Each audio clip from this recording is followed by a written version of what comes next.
এবারে মার্চ মাসের শুরুতেই আমরা বেরিয়ে পড়েছি উড়িষ্যার সিমলিপাল জঙ্গলের উদ্দেশ্যে।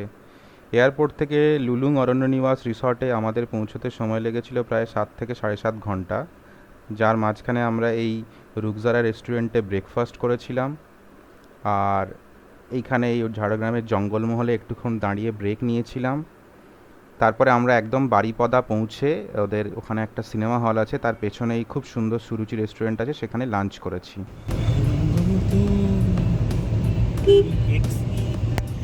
এসডি কার্ড কিনলাম করে ক্যামেরা নিয়ে, তাতে সিনেমাটিক ভিডিও রেকর্ড করে হাই কোয়ালিটি। এই জায়গাটা মোটামুটি আমরা এখন বারিপদা পেরিয়ে প্রায় শিমলিপাল ঢোকার মুখে। দাঁড়ান না, এত সময় ভুলে যাবে তো গেছি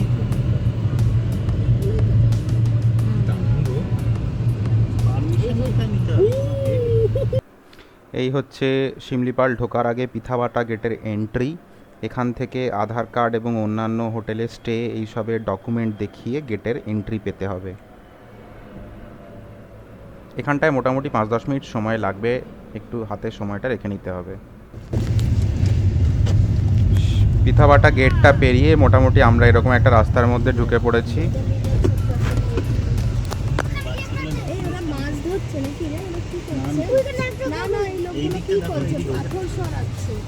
এই দিকটা দেখো, আরে এই দিকটা দেখো, দাঁড়াও তো, এই দিকটা বেশি ভালো। এরা এই নদীর নিচে বেলে পাথর।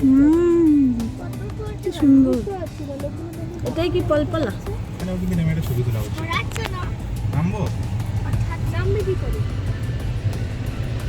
এইটা দিয়ে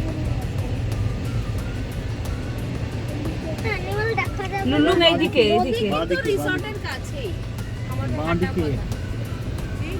এই নদীটাই হবে। লুলুং অরণ্যনিবাস যাওয়ার রাস্তা পুরোটাই কিন্তু এরকমই অফ রোড মেঠো।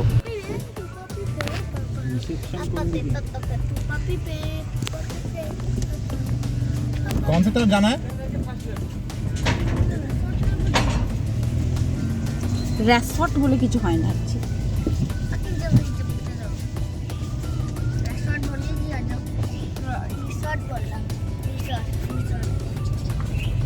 এই যে পুরো hill area, hill hill yes right.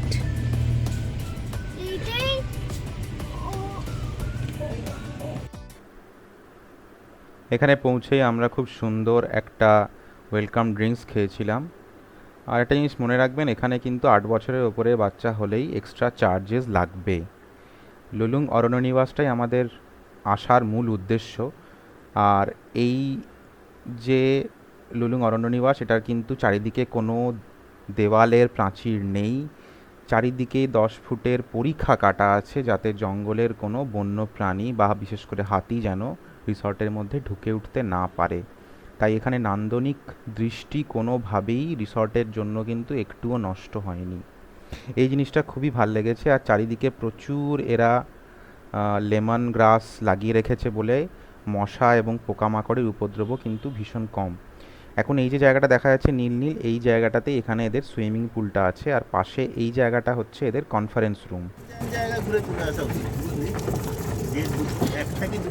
ওরে ভাই, তাতেই সময় লেগে যাবে। একটু ফ্রেশ হয়ে আমরা বেরিয়ে পড়েছি। এখানে একটা গল্ফ কার আছে, সেটা 200 টাকাতে ভাড়া করে রিসর্টটা একটা চক্কর মেরে দেখে নেব কি কি আছে নেই সেটা জানার জন্য।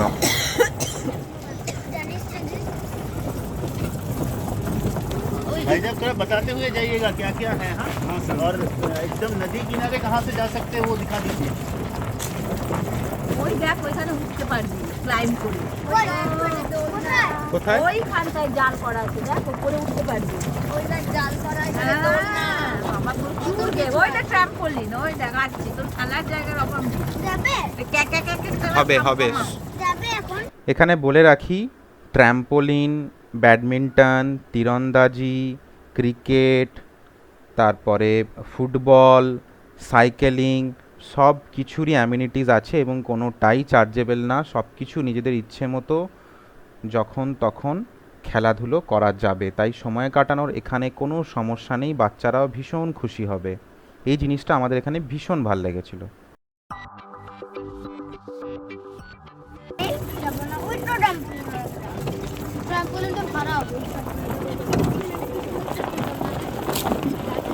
बैटिंग करने जरूर करा आज একটা ড্রেস পরে একবার চেঞ্জ করেছে এইখানে অনেক রকম ইয়ে করে এইদিকেও বিশাল বড় একটা জায়গা আছে। আচারি এটা থেকে দেবে? হ্যাঁ আছে আছে। চলো নেবো। सारा है देखिए खाना। वो वाला क्या कर?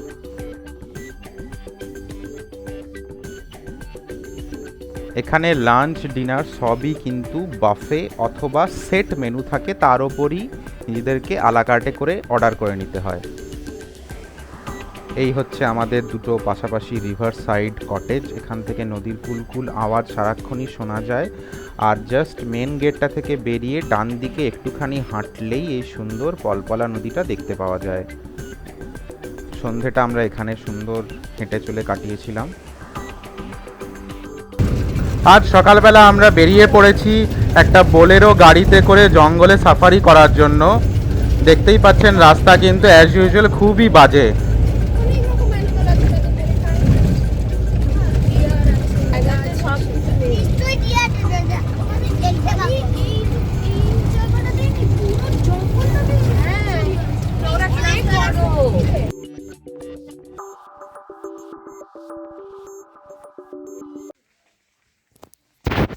এটা এখন আমরা চলে এসেছি একদম টিকিয়া উড়ান গাড়ি চালিয়ে জোরান্ডা ওয়াটারফল। জোরান্ডা ওয়াটারফল যেতে হলে এখনও নাকি 200-300 মিটারে হেঁটে হেঁটে যেতে হবে।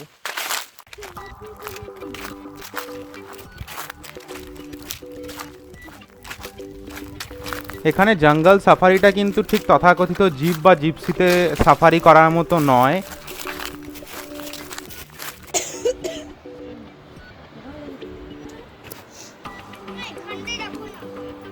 এই ভিউ পয়েন্টটা থেকেও কিন্তু জোরান্ডা ফলসটা যথেষ্ট দূর থেকেই দেখতে পাওয়া যাচ্ছে, তবে হ্যাঁ বেশ সুন্দরই লাগছে।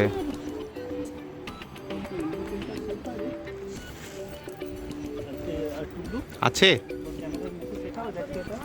দে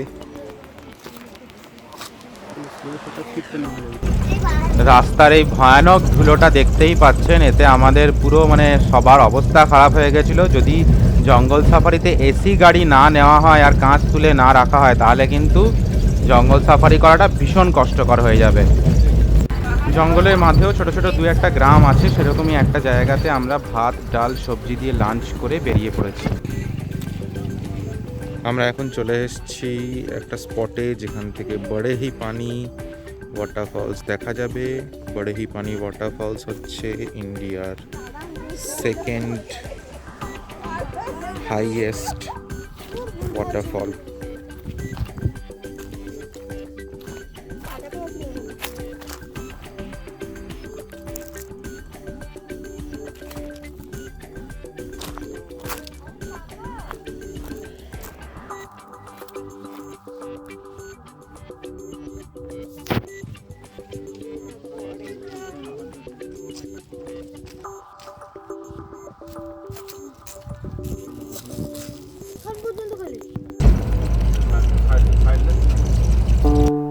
সকালবেলা রিসর্ট থেকে কি সুন্দর পাহাড়ের রেঞ্জটা দেখতে পাওয়া যাচ্ছে।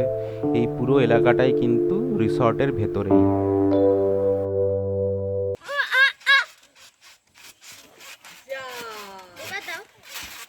কর উহাটা কর।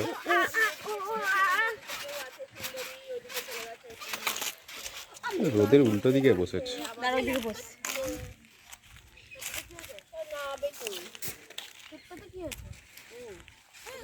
চলো, বাহ ভালোই হয়েছিল। ব্রেকফাস্টের পর আমরা নিজেদের গাড়িতেই চলে এসেছি সীতাকুণ্ড। সীতাকুণ্ড পিথাবাটা গেট থেকে ডান দিকে গেলেই মোটামুটি 5-10 মিনিটের মধ্যে পৌঁছে যাওয়া যায়।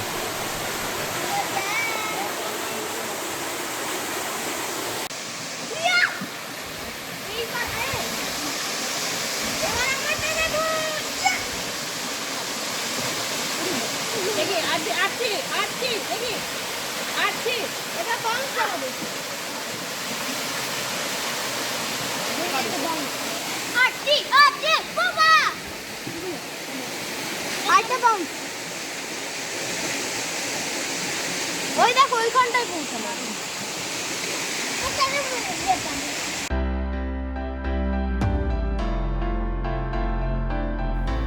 সীতাকুণ্ড থেকে ফিরে চলে এসেছি এখানকার ইনফিনিটি সুইমিং পুলে একটু জলকেলি করার উদ্দেশ্যে। এখানে ছোটদের আর বড়দের পুলটা পাশাপাশি আছে।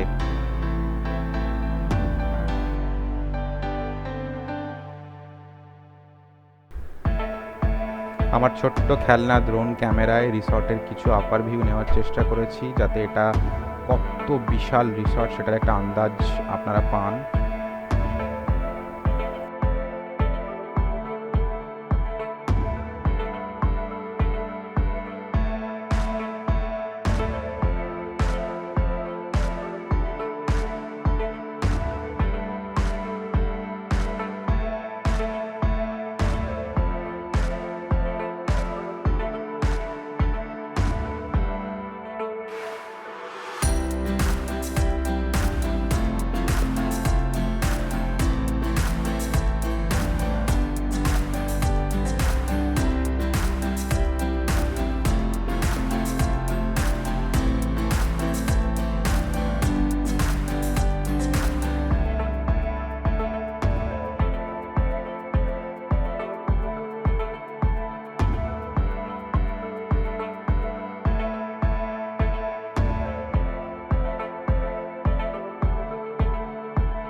যাই হোক, এই বেলা বলে রাখি, আগের দিনের এই বোলেরো গাড়িতে করে 120 কিলোমিটার আপ অ্যান্ড ডাউন যে সাফারিটা আমরা করলাম সেটা খুব একটা কিন্তু ভাল লাগেনি। জোরান্ডা বা বড়েহিপানি ওয়াটারফলস অনেক দূর থেকে দেখা যায়, আর জঙ্গলের ভেতরে রাস্তা এত খারাপ সকলের গায়ে প্রায় ব্যথা হয়ে গেছে।